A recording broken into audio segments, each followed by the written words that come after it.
Senhor, glória a Deus, coisa boa estar com vocês aqui nessa noite.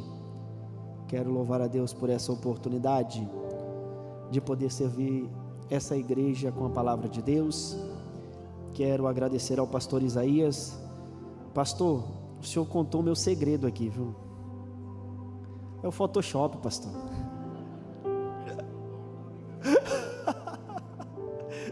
Muito obrigado, pastor, pela recepção, pelo carinho. Meu irmão Douglas, muito obrigado também pelo convite. Que Deus continue honrando esse ministério e a vida de vocês. Quantos querem ouvir a palavra de Deus? Digam amém. Abra sua Bíblia, por gentileza. Evangelho escrito por Lucas, capítulo de número 10, versículo de número 30. Deus, Ele marcou um encontro conosco aqui nessa noite. Você crê nisso? Evangelho escrito por Lucas, capítulo de número 10, versículo de número 30 a seguir. Assim está escrito: E respondendo Jesus disse: Um certo homem descia de Jerusalém para Jericó, e caiu entre ladrões, os quais o despojaram e o feriram, e partiram, deixando-o quase morto. E por acaso descia pelo mesmo caminho um certo sacerdote, e ele o viu e passou pelo outro lado. E assim também um levita, quando chegou ao lugar e o viu, ele passou pelo outro lado. Mas um certo samaritano, estando de viagem, veio até ele, e vendo-o, teve compaixão dele, e aproximando-se dele, atou-lhe as suas feridas, derramando azeite e vinho, e pondo sobre o seu animal, levou para uma hospedaria e cuidou dele. E no dia seguinte, partindo, ele tirou 2 denários e deu ao hospedeiro e disse: Cuida dele, e tudo o que demais gastares na minha volta eu te pagarei. Amém? Você pode dizer amém por essa palavra? Meus irmãos, conversando com o Espírito Santo sobre o que ministrar ao seu coração nessa noite, o Senhor, Ele me trouxe essa parábola que Jesus certa feita Ele contou. É uma parábola muito conhecida de todos nós. A parábola é conhecida como a parábola do bom samaritano. Ora, essa parábola tem como plano de fundo um certo homem que está descendo de Jerusalém. Ele está a caminho de Jericó, e o texto sagrado diz que ele vai cair na mão de ladrões. Esses ladrões vão espancá-lo, vão roubá-lo e vão deixá-lo abandonado no chão, meio morto ou quase morto, e vão embora. Só que essa parábola, ela tem alguns detalhes que se assemelham muito com a minha história. Essa parábola tem alguns detalhes que também vai se assemelhar muito com a sua história. Então eu preciso de alguns minutos da sua atenção, para que você possa entender o porquê o Senhor marcou um encontro com você aqui nessa noite. Olha para cá.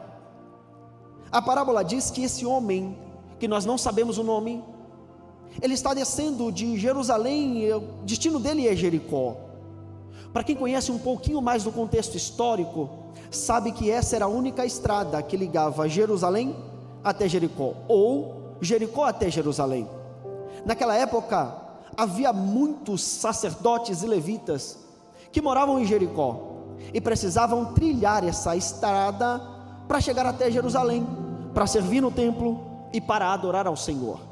Então essa estrada era uma estrada que era necessária para quem quisesse subir para Jerusalém para adorar. Não teria outro caminho, era necessário, não tinha um atalho, tinha que passar por essa estrada que ligava Jerusalém até Jericó. Só que essa estrada, ela tem alguns detalhes também que me chamam a atenção. Primeiro detalhe é porque a fama dessa estrada que liga Jericó até Jerusalém não é uma fama boa, é uma fama ruim.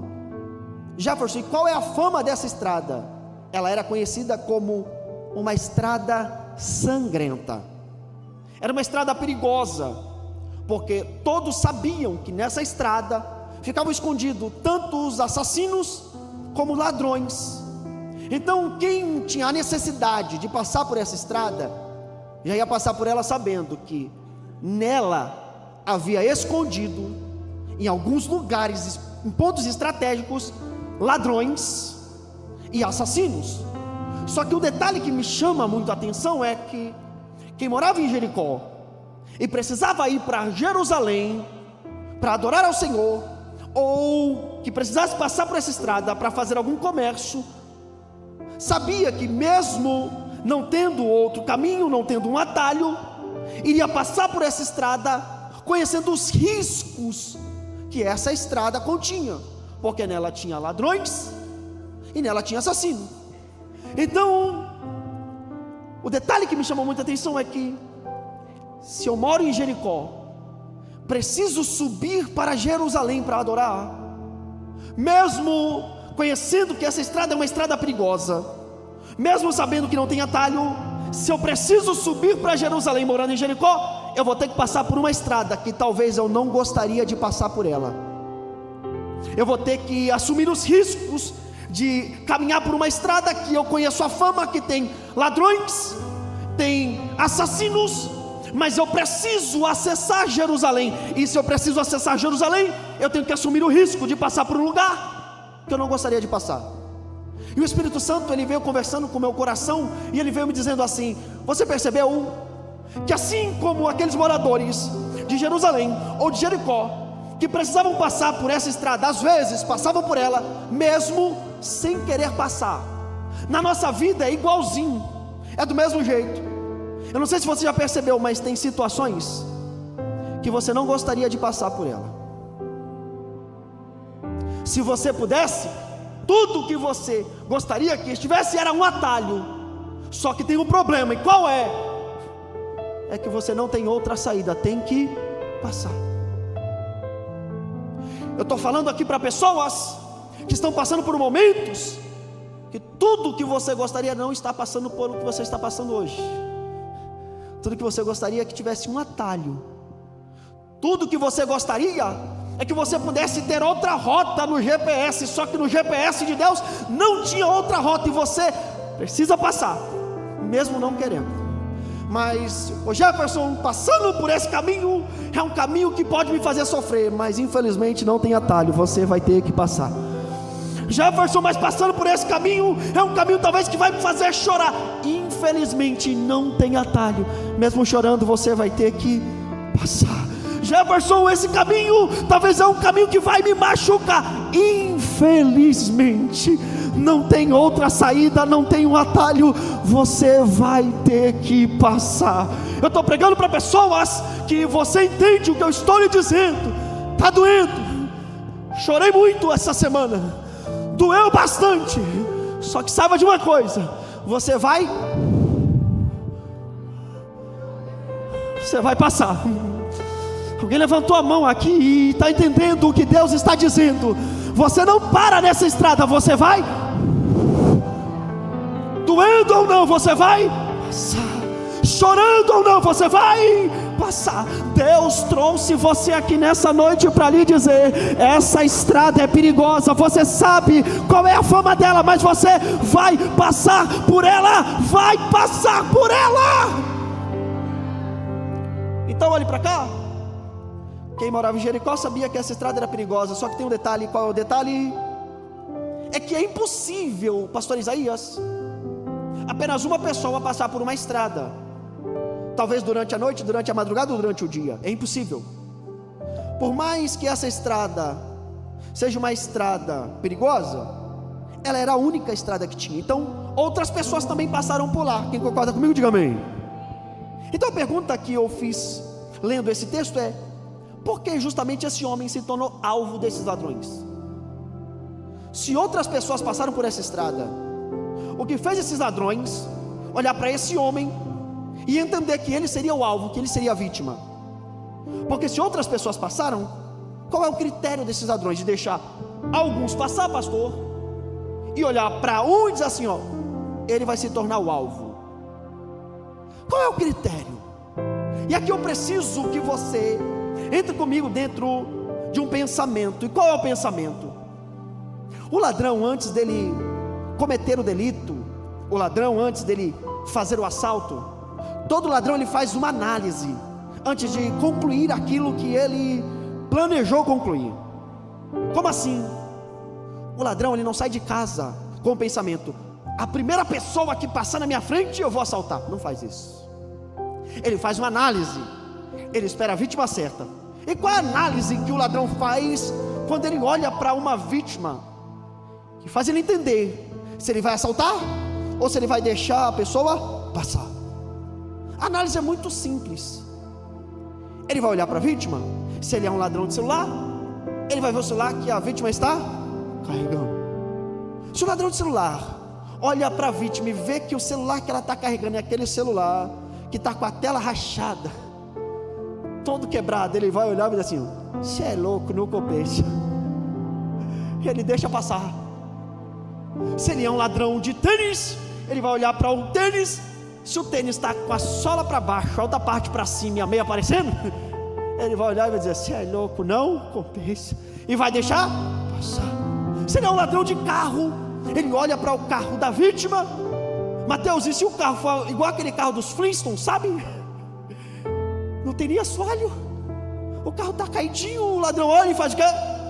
Você é louco, deixa passar. Mas quando o ladrão olha para a vítima e vê que o celular é um celular que tem uma maçãzinha, ele já começa a perceber: opa. Quando ele olha para o tênis e vê um Nike, um Louis Vuitton, um Gucci, ele fala: opa. Quando ele olha para o carro, vê aquele carrão, ele fala: opa. Então o que nós concluímos no nosso pensamento é: o que faz uma pessoa se tornar alvo para os ladrões é quando ele faz uma análise e ele observa aquilo que a vítima carrega. Se ele observa que a vítima não carrega algo de valor, ele deixa a vítima passar. Mas se ele olha para a vítima e percebe que aquilo que a vítima está carregando é algo que tem muito valor, aí se torna alvo nas mãos dos ladrões. E isso aqui não tem nada a ver mais sobre ladrões. Agora nós precisamos entender que no mundo espiritual as coisas acontecem do mesmo jeito. Sabe por que você se torna alvo do diabo e do inferno? É porque ele olha para a tua vida e sabe que o que você carrega é algo que tem valor. Alguém levantou a mão e entendeu? Isso, eu trouxe uma resposta de Deus. Sabe por que você passa por prova? Sabe por que você passa por levante? Sabe por que se tornou alvo do diabo? É porque ele está olhando para você e sabe que o que você carrega é algo que tem muito valor. Olha para quem está do seu lado e diga para ele: o que você carrega é algo que tem muito valor. Pregador, e o que eu carrego que é algo que tem muito valor? A promessa que Deus te fez tem muito valor. Os sonhos que Deus colocou dentro de você é algo que tem muito valor. Os projetos que Deus te entregou é algo que tem muito valor. A unção que Deus derramou sobre a sua vida é algo que tem muito valor. A família que Deus te deu é algo que tem muito valor. Mas tem uma coisa que deixa o diabo muito irritado, e aquilo que você carrega, e é o que tem mais valor do que tudo isso. E o que é? É a sua salvação. O diabo olha para você, conhecendo as suas falhas, seus pecados, conhecendo quem você é, mas olha você carregando algo que tem muito valor e ele não pode tocar. Que a sua salvação, alguém é grato por carregar isso? Então esses ladrões, diz o texto, que eles vão roubar esse homem. Depois de roubar, o texto diz que vão espancar ele, e depois de espancar, vão abandoná-lo no chão, deixando ele quase morto ou meio morto. Essa expressão na Bíblia, quase morto, ela tem o sentido de: pastor, se alguém olhasse para aquela pessoa que estava no chão, não conseguia saber se ela estava viva ou se ela estava morta. Então eles roubam, espancam, deixam esse homem no chão, quase morto, e vai embora. Só que aqui, Deus falou algo comigo. Deus me disse: esse foi o maior erro desses ladrões. Eu falei: Espírito Santo, por que esse foi o maior erro desses ladrões? O maior erro deles não foi roubar. O maior erro deles não foi espancar. O maior erro deles foi deixar quase morto. Repita bem forte: quase morto. Esse foi o maior erro desses ladrões. Por quê? Porque se eu pudesse dar um conselho, o conselho seria: mata logo, não deixa quase não. E por que o maior erro deles foi deixar quase? Porque esse também é o maior erro do diabo. O diabo rouba, ele espanca, ele deixa no chão, mas ele deixa quase morto. O maior erro do diabo é não matar. O maior erro do diabo é deixar no chão, mas deixar quase. O que o diabo precisa aprender é que mesmo estando no chão, se estiver quase, ainda está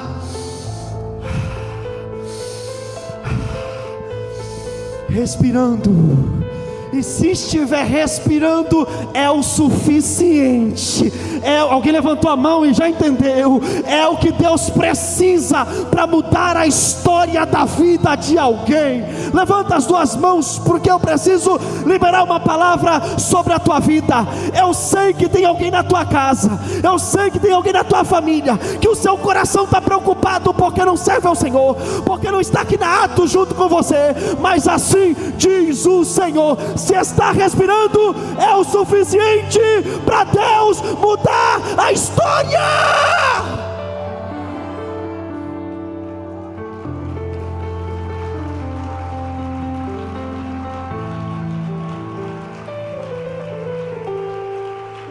Tem alguém que está respirando lá? O pregador está respirando, mas está dentro de uma clínica de recuperação. Jefferson, tem alguém que está respirando, mas está lá na UTI. Jefferson, tem alguém que está respirando, mas está dentro de uma penitenciária, está dentro da cadeia. Se está respirando, é o suficiente. Porque o texto diz que Deus permitiu o diabo tocar em Jó, tirou tudo o que ele tinha, colocou uma enfermidade do alto da cabeça à planta dos pés, mas deixou Jó. Foi o suficiente para Deus mudar a história de Jó e restituir tudo em dobro que ele havia perdido. Alguém precisa dessa injeção de fé, alguém precisa dessa palavra de esperança e entender que se estiver respirando é o suficiente, é o que Deus precisa. E nós somos prova disso. Olha para cá, porque justamente dessa forma aconteceu comigo. O diabo, ele me pegou, ele roubou tudo que eu tinha, me espancou e me largou, abandonou, quase morto. Só que eu acho lindo, é o quase, porque se eu estivesse morto hoje eu não estaria aqui, se ele tivesse me matado hoje eu não estaria aqui, mas ele me deixou quase morto. Foi o suficiente, foi o que Deus precisava. Eu não tive o privilégio de nascer num berço evangélico, como os meus filhos têm esse privilégio hoje. Eu acabei conhecendo Jesus de uma maneira que talvez não tenha ninguém aqui que conheceu da mesma forma que eu, ou se tiver alguém, são poucas pessoas que dá para a gente contar nos dedos. Certa feita, quando eu era bem jovem, eu acabei me iludindo com as coisas do mundo, eu acabei me iludindo com as coisas erradas, eu acabei me iludindo com o crime. Eu comecei a comparar a vida que eu levava com a vida com que as pessoas que faziam coisa errada levavam. Então eu via que eu não tinha a roupa de marca que eu queria ter, eu via que os meus pais não tinham os carros que eu gostaria de andar, e as pessoas que faziam errado tinham. Então eu entrei de cabeça no crime, e entrando de cabeça no crime, eu acreditava que eu ia conquistar tudo aquilo que eu desejava. Eu ia ter dinheiro, eu ia conseguir dar uma condição melhor para minha família. Agora olhe para cá, o diabo, ele é especialista em nos iludir com aquilo que a gente pode ver.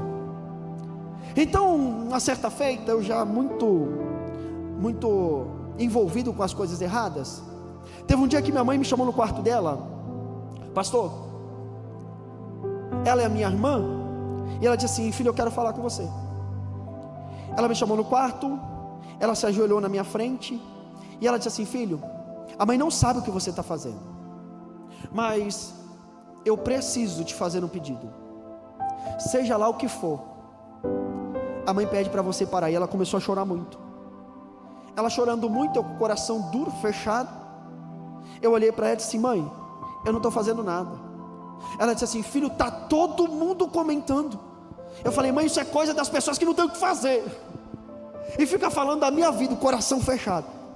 Ela pegou e disse assim: filho, eu sei que é verdade, redobre a sua atenção.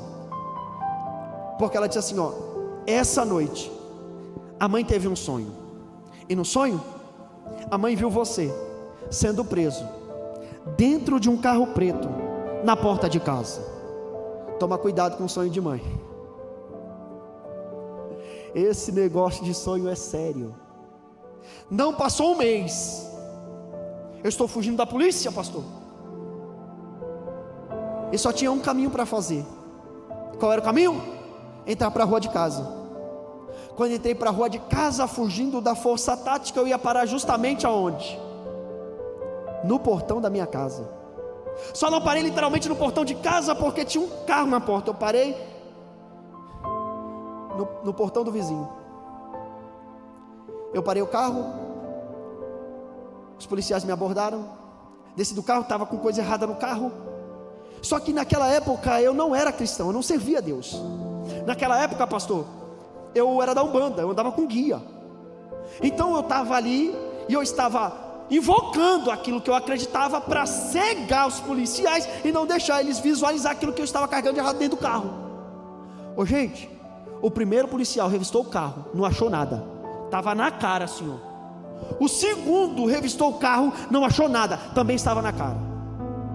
Aí do nada, veio o motorista.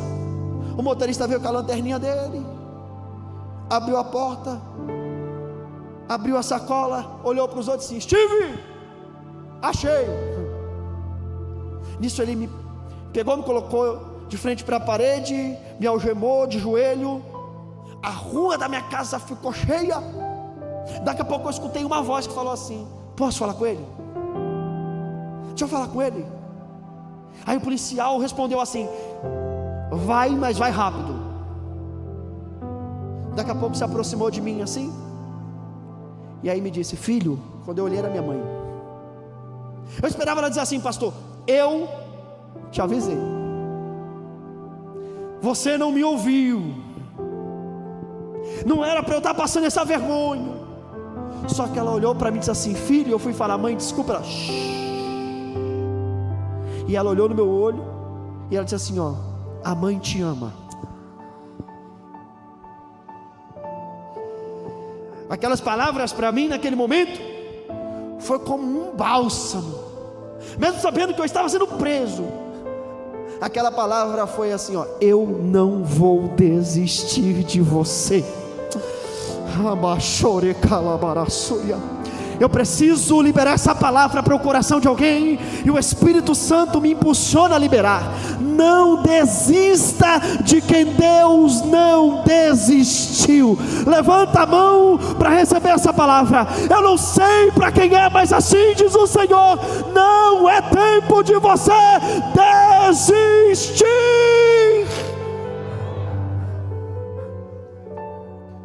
Bom, ele me deixou jogado lá na cadeia. Só que o que ele não sabia é que lá ia passar um sacerdote. O sacerdote, quando olha para aquele que está no chão, ele não sabe se ele está morto ou se ele está vivo, porque a expressão é uma expressão que você não consegue discernir se a pessoa que está no chão, aquele que estava caído, se ele estava vivo ou se ele estava morto. E pela lei, o sacerdote não podia tocar em nada que estivesse morto. Então quando ele olha para aquele que está no chão caído, o texto diz que ele passa pelo outro lado. A Bíblia diz também, pastor, que vem passando um levita. O levita, ele olha para aquele que está no chão caído, mas também ele passa pelo outro lado, porque eles estão debaixo da lei. A lei dizia: está morto, não pode se aproximar e não pode tocar. A lei dizia: está morto, não toca.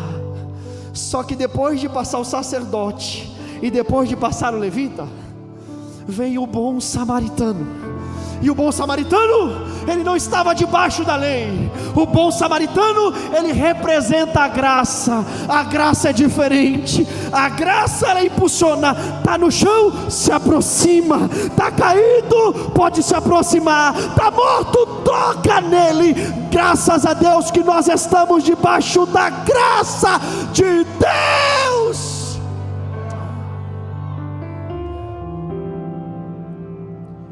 Esse certo samaritano, diz o texto, que ele vai se aproximar daquele que está caído. Tem alguma enfermeira aqui? Alguém que trabalha no hospital? Tem a irmã lá.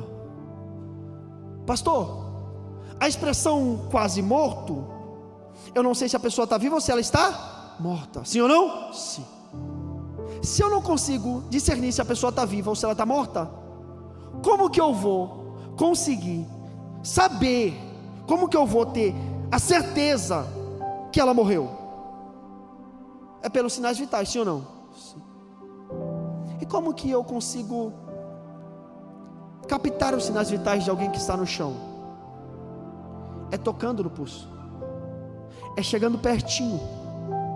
Então o certo samaritano, quando ele vê alguém no chão, e o texto diz, ele se aproximou, para ele saber se estava vivo ou se estava morto, ele precisou tocar. Porque esse samaritano, ele não tem nojo de quem está no chão caído, ele toca. Ele não tem nojo se está sangrando ou se está machucado, ele toca. O nosso problema é que nós olhamos para quem está no chão caído e às vezes nós temos nojinho. Só que o samaritano, ele olha e ele toca. Você só está aqui hoje porque ele resolveu olhar para você no chão e dizer, eu vou tocar. Alguém olhava e disse assim, talvez já morreu, e disse, não quero saber, eu vou tocar. Eu sou grato a ele, porque um certo dia ele me encontrou dentro da penitenciária de Lavínia, 750 quilômetros longe da capital de São Paulo. Ele poderia dizer, já morreu no crime, não tem mais saída, mas ele resolveu tocar. Ele resolveu tocar. Levanta a sua mão para agradecer a ele, porque ele também tocou em você. Ele toca, e ele olha para alguém que está no chão, e quem está no chão está ferido, está machucado, e o texto diz que ele derrama azeite, ele derrama vinho, e ele atou-lhe as feridas. Isso é lindo, olhe para cá e redobre a sua atenção, porque nós sabemos que era muito utilizado naquela época o azeite e o vinho. Eles utilizavam para cicatrizar, era como se fosse um anti-inflamatório. Então ele derramou azeite, ele derramou vinho, ele já estava cuidando da ferida de quem estava no chão, Mateus, e machucado. Ele poderia ir embora, sim ou não? Sim. Só que o texto diz que ele resolveu atar as feridas. E o que era atar? Atar é ele pegar aquilo que ele carregava, que era uma atadura, olhar para a ferida que estava exposta, pastor, e fazer isso aqui, ó.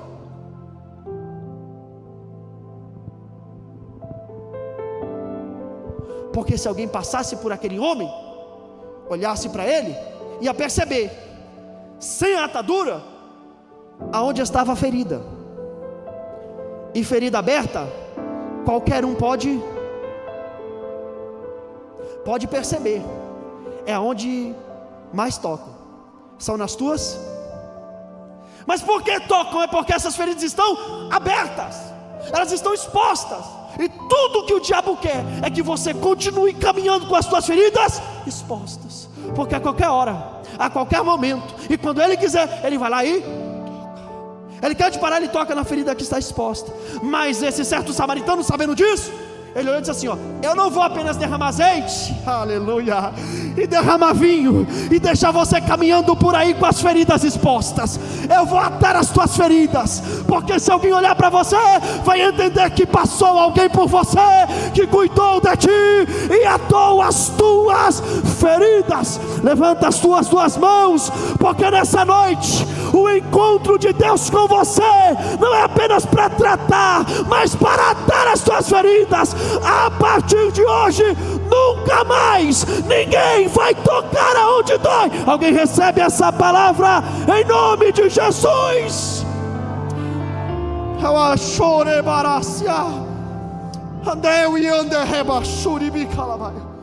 O Senhor falou com a minha alma e Ele me disse que nesta noite eu ia ministrar para pessoas que estavam feridas. E ministrando para pessoas que estavam feridas, Ele me disse: tudo que o diabo quer é que você continue entrando aqui e saindo com as tuas feridas expostas. Mas o que o diabo não gostaria que você tivesse entrado por essas portas, sentado nessa cadeira. Tudo que o diabo não queria que você tivesse vindo para este culto, porque ele sabia que nessa noite Deus havia marcado o encontro com você para tratar as tuas feridas, e a partir de hoje vai ser um divisor de águas na sua vida, um antes e depois, diz o Senhor. Alguém acredita nisso?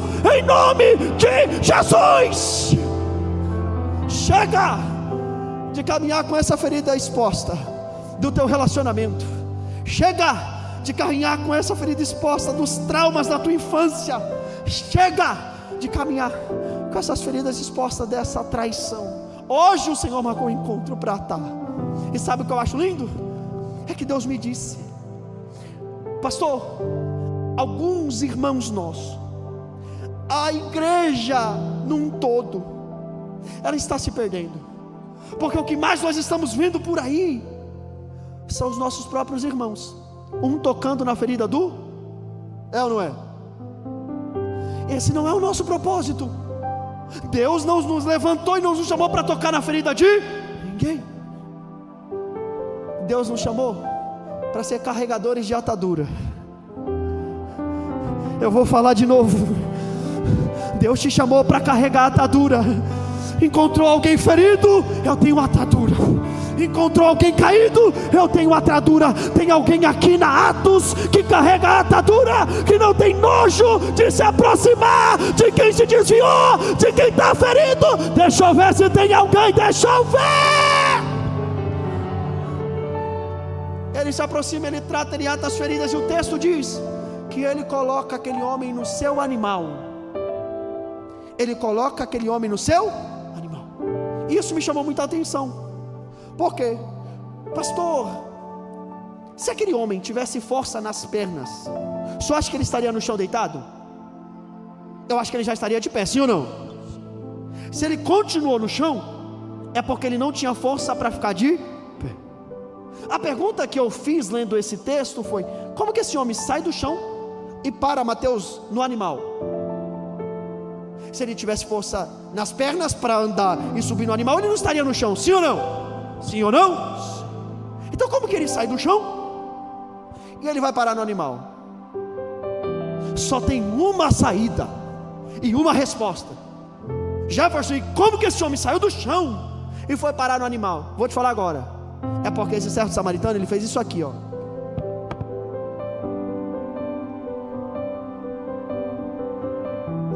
Não sei se você está aqui. Eu vou de novo para você entender o que ele fez. Ele fez isso aqui, ó. Ele pegou no colo aquele que estava no chão sem força para ficar de pé e colocou no animal.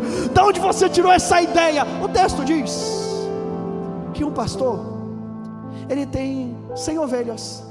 Uma ovelha se perde, e esse pastor tem uma característica. Qual a característica? Ele deixa as 99 e vai atrás daquela ovelha que se perdeu.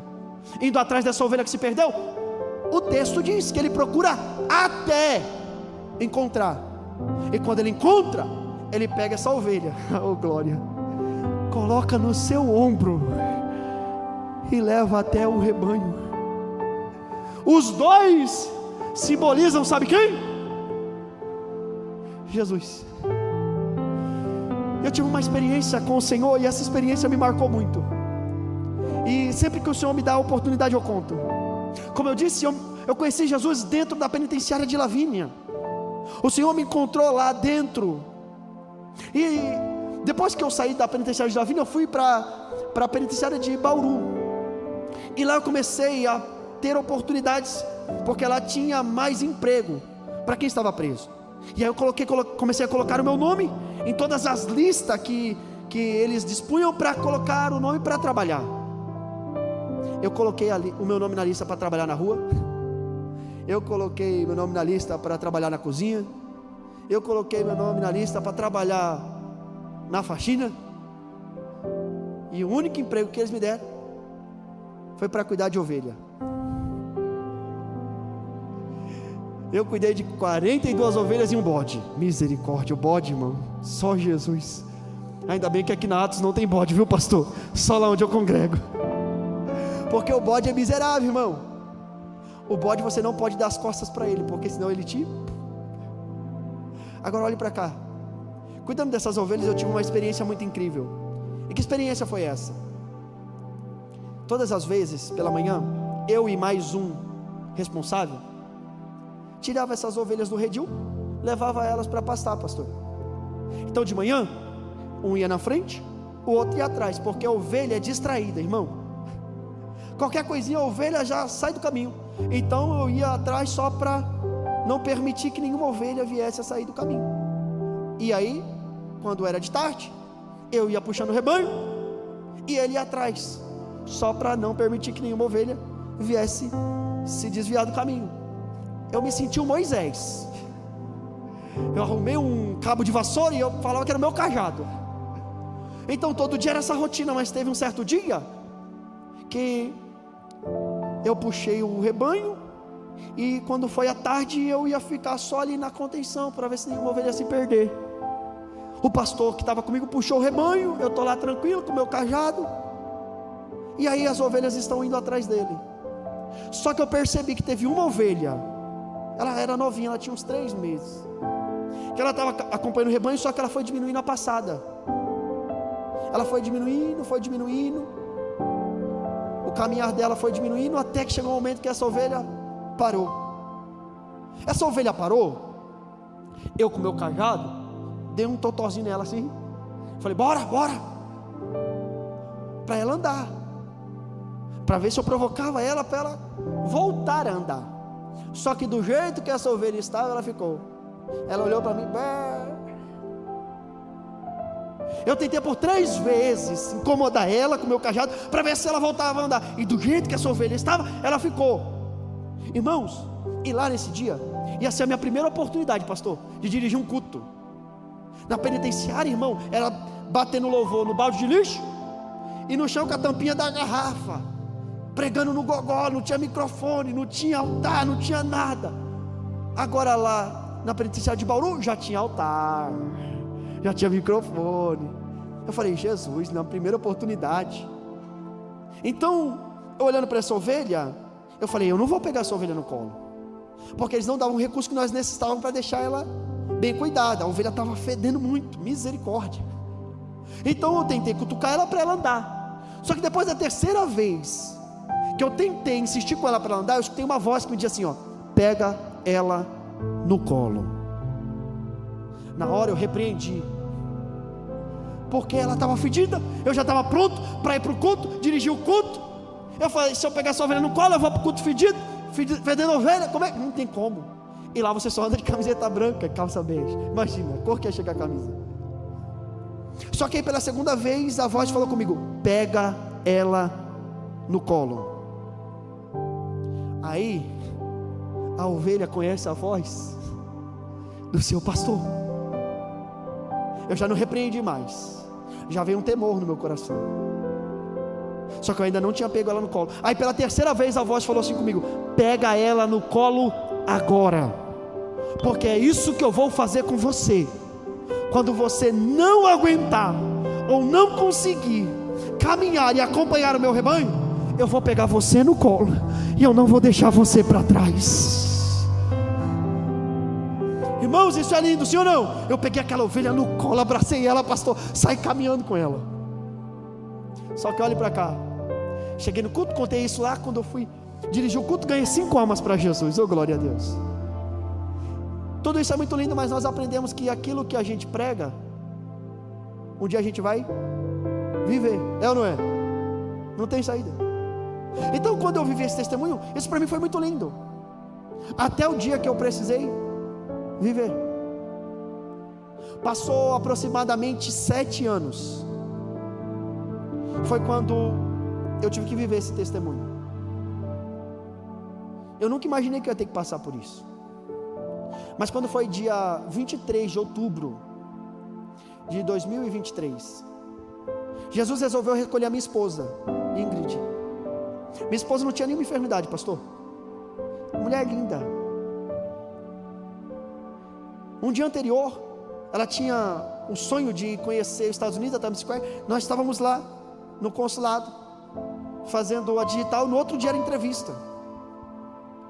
No dia 26 seria o dia da entrevista. A roupa dela estava arrumada, minha roupa estava pronta, o despertador estava pronto também lá para despertar. O despertador desperta, pastor. O corpo dela parece que levanta, só que ela já levanta desmaiando. Eu corro, pego ela, e ela nos meus braços, eu vou colocando ela no chão, e pensei que ela só tinha desmaiado, tentando voltar ela, estendi os pés. Meus filhos estavam conosco, Cauã, Raul, Esther, e ela não voltava. Isso que ela não voltava, começamos a ligar para todo mundo, pedir ajuda, ligar para SAMU. SAMU entrou dentro da minha casa, SAMU tentou reanimar ela de todas as formas possíveis. Chegou um momento que o médico do SAMU olhou para mim e falou assim: olha, eu fiz tudo que eu poderia fazer, só que agora eu não posso fazer mais nada. Infelizmente a sua esposa faleceu. Eu olhei para ele com a minha fé e disse assim: ó, aonde a medicina do Senhor não vai, o meu Jesus vai. Eu voltei lá dentro onde ela estava, eu deitei em cima dela, eu orei, eu abracei, eu profetizei, eu fiz como profeta, eu dei voltas assim, acreditando que ela iria ressuscitar, e do jeito que ela estava, ela ficou. Meu pastor chegou, entrou lá, ele falou: pega na minha mão porque nós vamos orar, e agora Deus vai fazer. Eu peguei na mão dele, nós oramos, e do jeito que ela estava, ela ficou. Dia 27, no dia do meu aniversário, eu estava enterrando a minha esposa e a mãe dos meus filhos. E no enterro dela, eu escutei uma voz que falou assim comigo. Comigo não, falou para mim assim: como que você vai pregar agora? Que Jesus salva, que Jesus cura, sendo que quando foi na sua vez, na sua casa, Ele não curou. Como que você vai pregar agora? Que Jesus ressuscita, sendo que você orou e quando foi a sua vez dentro da sua casa, Ele não ressuscitou a sua esposa. E aquilo foi uma flechada que eu senti o impacto, só que na mesma intensidade, eu senti o Espírito Santo abraçando a minha alma. E o Espírito Santo me disse, e a voz dele audível, eu nunca mais esqueci. Ele me disse assim: filho, o que eu não fiz por você, eu vou fazer pelo seu intermédio na vida das pessoas. Dia 27 eu estava enterrando a minha esposa, no dia do meu aniversário. Ficou eu, Cauã, Raul e Esther, nossos 3 filhos. Dia 28 eu tinha uma agenda para pregar, lá na cidade de Arujá. O apóstolo me ligou e disse assim: meu filho, você não precisa vir, você está liberado. Minha família, os amigos conversando comigo, disse assim: cara, você não precisa ir, fique em paz. Só que aí o Espírito Santo me lembrou, ele me disse assim: ó, você vai. Lembra do que eu te prometi? Porque eu não tinha força para orar, eu não tinha força para jejuar, pastor, eu não tinha força para abrir a Bíblia, ler a Bíblia e extrair da Bíblia uma mensagem. Só que ele me disse: eu te fiz uma promessa, que quando você não tivesse força, eu ia pegar você no colo, e eu ia caminhar com você. Chegou a hora de eu cumprir essa promessa. No dia 28, um dia depois de enterrar minha esposa, ele me carregou no colo, me colocou no altar para pregar a palavra dele. E no dia 28, pregando a palavra do Senhor, eu preguei e almas se renderam aos pés de Jesus, e o nome dele foi glorificado. Levanta a sua mão, porque eu estou profetizando para alguém nessa noite que entrou aqui nessas condições: Senhor, eu não tenho mais força, e assim diz o Senhor, se necessário for, eu vou te pegar no colo, mas você não vai ficar para trás. Alguém acredita nisso? Uau!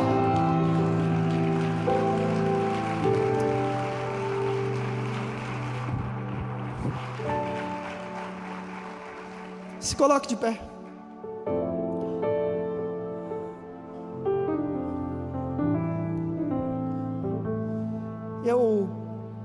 Eu gostaria de orar por você. Posso, pastor? Só que eu gostaria de orar por pessoas específicas que o Espírito Santo coloca no meu coração. Por você que está ferido, eu gostaria de chamar você aqui na ponta desse altar para orar por você. Você que sabe que tem uma ferida, está exposta, e toda vez tocam nela. Eu quero você aqui no altar, que eu quero orar por você. Eu quero orar por você também que veio para o culto dessa quarta-feira, mas sabe que não tem mais força, e se o Senhor não te pegar no colo, talvez você não venha para outra quarta-feira ou para o domingo. Eu quero você aqui no altar, que eu quero orar por você. Sai do seu lugar, rompe essa multidão, e eu te espero aqui no altar. Pode vir chorando mesmo, porque o Espírito Santo marcou um encontro com você aqui nessa noite. Jefferson, eu estou sem força. O altar para você nessa noite então é força. Ele vai te dar a força que você precisa. Jefferson, estou ferido. O altar para você aqui nessa noite é cura, e Ele vai te curar. Ele vai atar as tuas feridas. Ele trouxe você para marcar o encontro e dizer para você: você não sai do jeito que você entrou por essas portas. Tem mais gente que precisa sair do lugar e vir aqui. O Espírito Santo me diz: isso, tem gente de joelho aqui já. Tem gente em lágrimas aqui, meu pastor. Isso, pode chorar mesmo. Derrama suas lágrimas no altar, porque enquanto você está chorando nesse altar, tem um anjo de Deus que está colhendo as suas lágrimas, e as suas lágrimas estão chegando no céu como uma oração perfeita ao Senhor. Meu Deus, que coisa linda que Deus está fazendo aqui. Tem mais alguém que quer romper a multidão e quer vir aqui para a ponta do altar? Porque eu quero orar por você agora. Eu quero orar por essas vidas que estão aqui no altar agora. Tem azeite, tem vinho, tem azeite, tem vinho, tem ataduras aqui. Tem mais gente vindo, pode vir. Há uma presença de Deus aqui nesse lugar. Eita Jesus, o Espírito de profecia está sobre nós. Há uma graça que está sendo derramada sobre a nossa cabeça. Quem está sentindo essa presença que está se manifestando nesse lugar?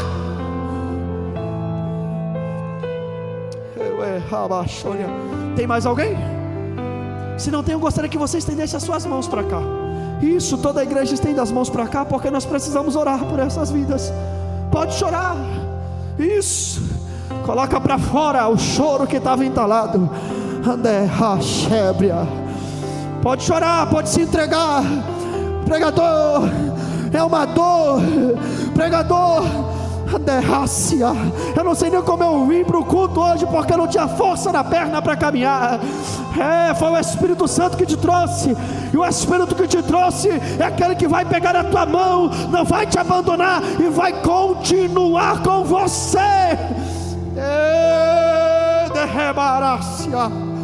Coisa linda, olha. Tem gente de joelho aqui se derramando. Tem gente em lágrimas aqui. O mesmo Jesus que me carregou no colo,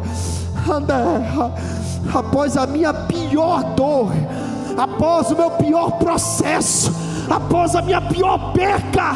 Eu estou pregando para alguém aqui que está passando pelo processo do luto, e eu entendo a tua dor. Eu entendo, porque por aí as pessoas estão ensinando como vencer, mas eu venho nessa noite te dizer que tem dias que só de levantar na cama é uma vitória, só de sair de casa é uma vitória, só de passar por essas portas é uma vitória. Você é um vitorioso por não ter desistido.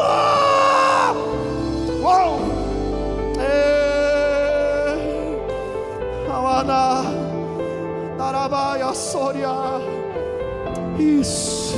Eu vou orar por você agora. Pai, no nome de Jesus. Senhor, olha quantas pessoas que estão aqui no teu altar, Senhor. Pessoas que estão feridas, ó Pai. Pessoas, ó Deus, meu Deus, que estão sem força para caminhar. O golpe foi muito forte, Senhor. A dor da perca, Senhor, essa pessoa não está conseguindo lidar. Meu Deus, em nome de Jesus, cada um passando por um cenário, cada um passando por uma situação, mas Deus, o Senhor é o Deus que marca o encontro para dar força. O Senhor é o Deus que marca o encontro para restaurar. O Senhor é o Deus que marca o encontro para curar. O Senhor é o Deus que marca o encontro para colocar de pé. E assim diz o Senhor: você vai voltar a sonhar, você vai voltar a caminhar, você vai voltar a planejar.